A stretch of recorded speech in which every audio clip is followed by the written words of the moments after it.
back to story time. This is our Camp Read a Lot story time that we're doing all summer long on Mondays and Fridays here on YouTube. So today we're going to start with our hello song. Do you remember it? It goes like this. Good morning, how are you? How are you? Very well, I thank you. Very well, I thank you. What about you? What about you? Good job. Now let's sing it in Spanish. Buenos días, ¿cómo está? ¿Cómo está? Muy bien, gracias, muy bien, gracias. ¿Y usted? ¿Y usted? Good job, everybody. Okay, let's start right with a book. This one's called Snail Crossing, and it's by Corey R. Tabor. That means he wrote the words and drew the pictures. And I see a snail, and maybe an ant too. One lucky day, Snail was out scooting around when he saw the most beautiful sight. A field of plump, crisp cabbage just across the road. Well, you won't stop me, said Snail to the road. Oh, what's coming along there, you guys? Uh-oh. Snail had been traveling for some time when he decided to take a break. Why, I must be nearly there, thought Snail. He was watching the grumbling gray clouds when he felt something coming his way. What it was, Snail couldn't say. Some things are too big and fast for snails to ponder. What do you think's coming his way, though? Well, you won't stop me, said Snail to the thing. Snail was cabbage-bound. Nothing could stand in his way. Hey, you! You're standing in our way! We've got a road to cross here, yelled a troop of rowdy ants.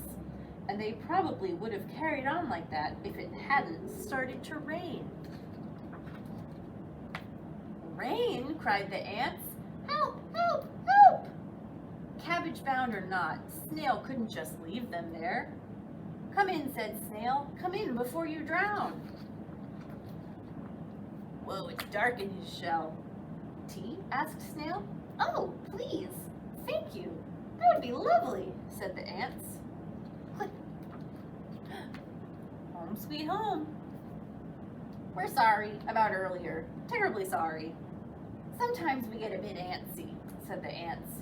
Oh, I know the feeling, said Snail, and he told them all about the plump, crisp cabbage just across the road. Said the ants.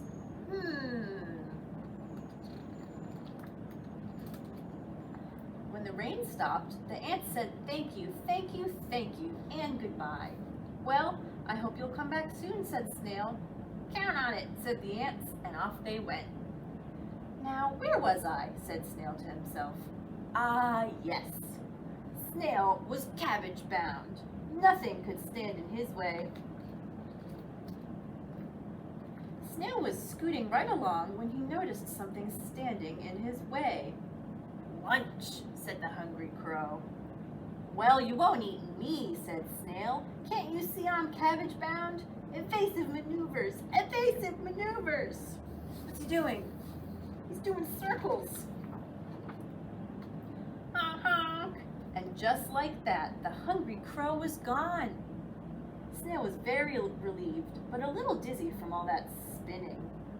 Cabbage-bound, I'm cabbage-bound, head in the clouds, foot on the ground.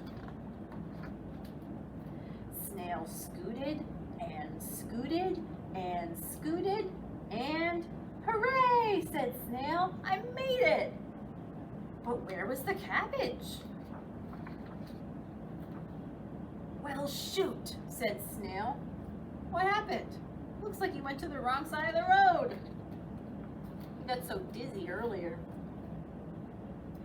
But what was that on the horizon? Could it be? It was! The cabbage was coming to Snail. Whoa! Hooray, said Snail. Snail bound, we're snail bound.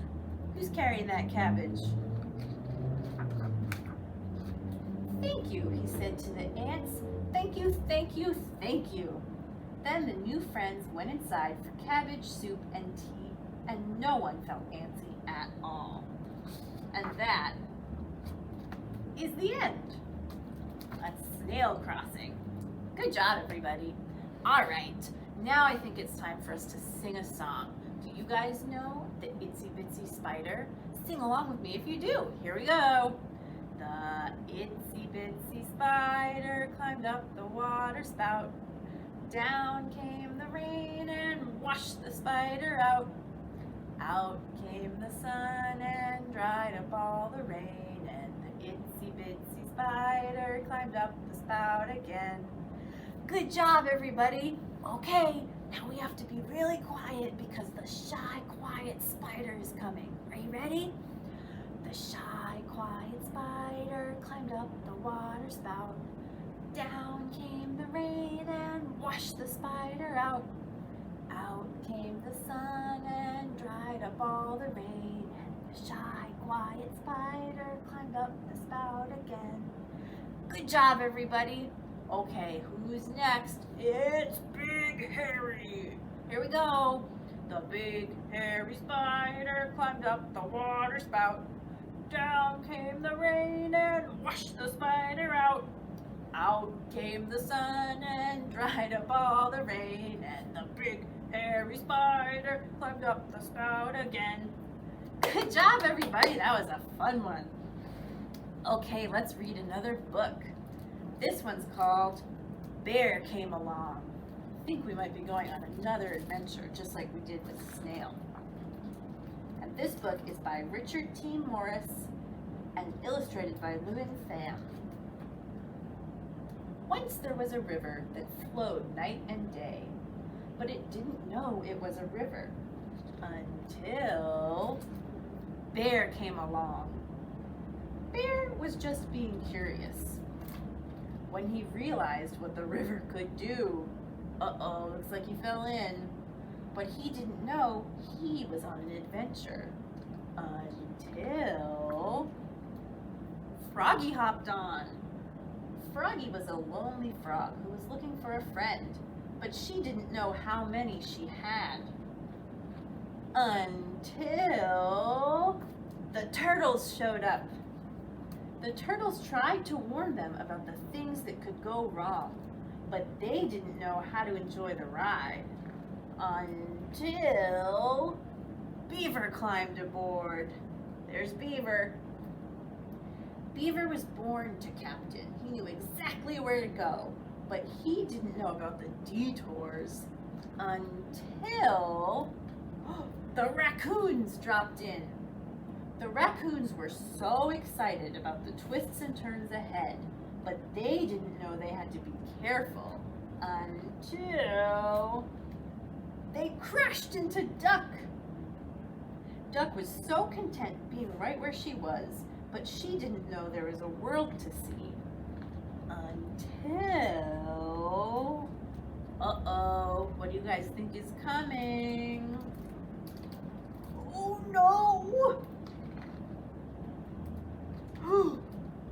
What's that? What is it? I think it's a waterfall. Bear held on to Froggy. Froggy held on to Turtles. Turtles held on to Beaver. Beaver held on to Raccoons. Raccoons held on to Duck. Oh, what a ride! Hey, that looks like fun. So many different animals living their separate lives, but they didn't know they were in it together until the river came along. And that is the end. Bear came along. Good job, everybody. All right, now do you remember when we sang Twinkle, Twinkle, Little Star? We're gonna do it again. So I'm gonna sing it twice so you can see the signs that I do and maybe follow along when we sing it again. Are you ready? It goes like this. Twinkle, twinkle, little star, how I wonder what you are. Up above the world so high, like a diamond in the sky. Twinkle, twinkle, little star, how I wonder what you are. Good job! Remember, when you wave your hands like this is applause in ASL. Okay, everybody, let's read one more book. What do you think? This one's called The Three Billy Goats Buenos, and it's by Susan Middleton Ayla, and it's illustrated by Miguel Ordonez. Let's see, this is a familiar story that has a little twist. There once were 3 goats, a brotherly trio. They needed to crisscross a fast-moving rio, a river. But under the bridge lived a grumpy gigante, with tootsies as big as a small elefante. A troll, or a giant, with feet as big as an elephant. Troll's ojos were glowing, her eyes were glowing. Her nose was a hook. She stopped kids from crossing with one scary look. With 3 heads together, a mission was planned to get past the grumpiest troll in the land. The smallest goat, Uno, so inteligente, clip-clopped right up to the edge of El Puente, the bridge.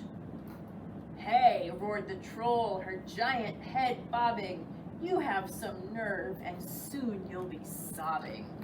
It's pretty scary. Please, said the hoof-shaking tiny cabrito, little goat. May I go by in a short momentito? How many creatures can pass me? Ningunos! You kids will be part of mis desayunos. They're gonna be part of her breakfast. Wait, said the little goat, I'm not sabroso. Try my big brother, he's so delicioso. In fact, my small bones will stick in your dientes. Wait till the bigger goat reaches your puente. Dientes means teeth. He's headed this way to the meadow of grass. The troll licked her labios, licked her lips. Fine, you may pass. The little goat crossed to the bank's other lado, other side, then followed his nose to the lush, lovely Prado field. Along came the second goat, numero dos. Halt, yelled the troll in her scritch-scratchy voice. My meal is before me, here for the taking. See these big chompers? Why aren't you shaking? Wait, said the middle goat, I'm not sabroso. Try my big brother, he's so delicioso. The troll rubbed her chin, both whiskered and warty. I heard a rumor that you'd taste good, shorty. The goat shook his spotted cabeza, shook his head. Not me. These spots will taste bitter. I'm the worst of the 3. The troll licked her labios. Fine, you may pass. The goat hurried off to the clover and grass. He joined his hermano, the 2 butted heads. They frolicked and romped like true quadrupeds. That means animals that walk on 4 legs. Then next came the biggest goat, numero tres. If the troll lets me by, what will she eat después, later? And why is she so grumpy? Trace wanted to know. His gentle eyes noticed the gal's swollen toe. Stuck to her foot was a long, sharp espina, a thorn. Ay, that must hurt you a lot, mi vecina, my neighbor. A big, salty lagrima fell from her eye. No one has noticed. You're the first guy. The goat called his brothers. This troll needs a remedy. Please gather yerbas to soothe her extremity. Goat Trace pulled pulled the thorn. He used his big dientes. That gal was the happiest troll of all Puentes. The others found herbs, mashed them up with their teeth, returned to her foot, put the paste underneath. Next, they picked frutas in an orchard nearby. A gift of manzanas, she said. I might cry. Apples, manzanas. The troll's scary cara stopped looking so mean, and she'd wave to the three as they crossed to the green. Pass, young cabritos, and don't pay a toll. We're all amigos, said their new friend, the troll. And that is the end of the Three Billy Goats Buenos. All right, thank you so much for coming to Camp Read a Lot Storytime with me, you guys. It's time to sing our goodbye song. Do you remember it? It goes like this. We clap goodbye like this. We clap goodbye like this. We clap goodbye with all our friends. We clap goodbye like this. We wave goodbye like this. We wave goodbye like this. We wave goodbye to all our friends. We wave goodbye like this. Thanks for coming to Camp Read a Lot. See you next time. Bye.